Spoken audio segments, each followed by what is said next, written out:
Israel के Iran पर हमले के बाद मिडिल ईस्ट में जंग का ज्वालामुखी कभी भी फट सकता है। क्योंकि इजराइल ने न सिर्फ ईरान के परमाणु ठिकानों को निशाना बनाया, बल्कि उसने एक झटके में ईरानी सेना के कमांडर मेजर जनरल हुसैन सलामी, उनके डिप्टी को भी ढेर कर दिया।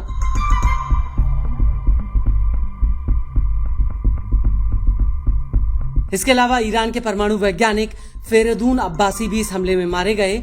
उनके साथ ईरानी आर्म्ड फोर्स के मेजर जनरल मोहम्मद बघेरी की भी मौत हो गई।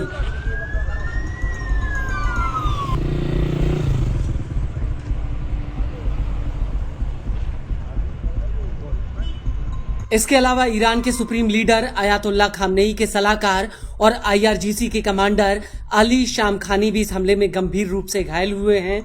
ईरानी मीडिया का कहना है कि उनके साथ ईरानी सेना के कई बड़े अधिकारी और परमाणु वैज्ञानिक मारे गए हैं।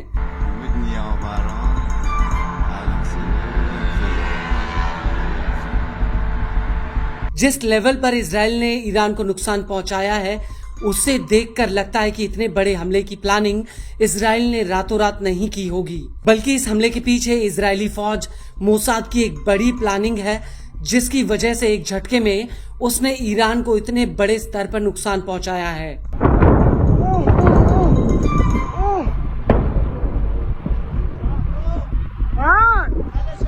और अब IDF ने खुद इस बात को कबूल कर लिया है कि वो ईरान के परमाणु ठिकानों पर हमले की प्लानिंग कई सालों से कर रही थी।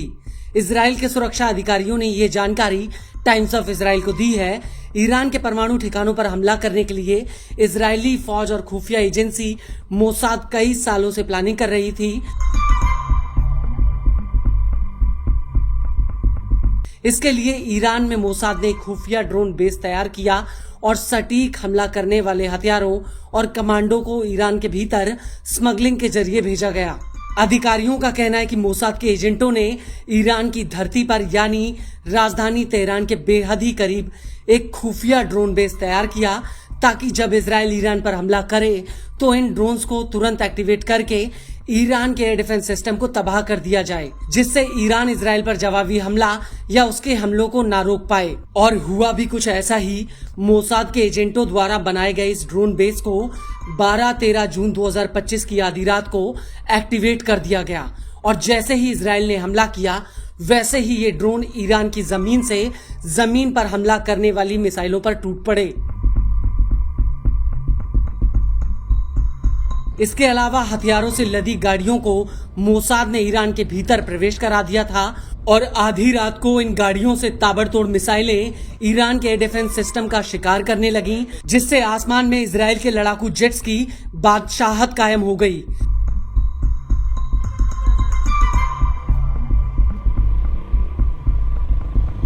इसके अलावा मोसाद के कमांडोज ने केंद्रीय ईरान में बने एंटी एयरक्राफ्ट अड्डों के पास सटीक हमला करने वाले हथियार तैनात कर दिए थे, और इन हथियारों ने ईरान के एंटी एयरक्राफ्ट सिस्टम को एक्टिवेट होने से पहले ही मिट्टी में मिला दिया था।